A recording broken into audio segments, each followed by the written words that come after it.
है इधर आ मेरे पास आ। खाला को कैसी हो आप, ठीक हो? ये मेरी प्यारी सी बेटी अपने घर लेके आई थी मुझे, और उस रात जो है ना हमारे पास राशन खत्म हो गया था।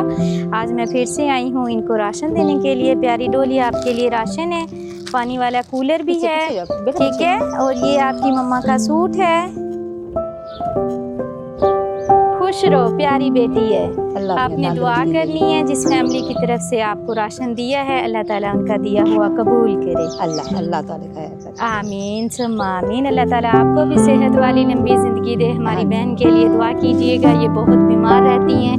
ये इनका प्यारा सा बेटा है। बेटा कौन सी क्लास में पढ़ते हो?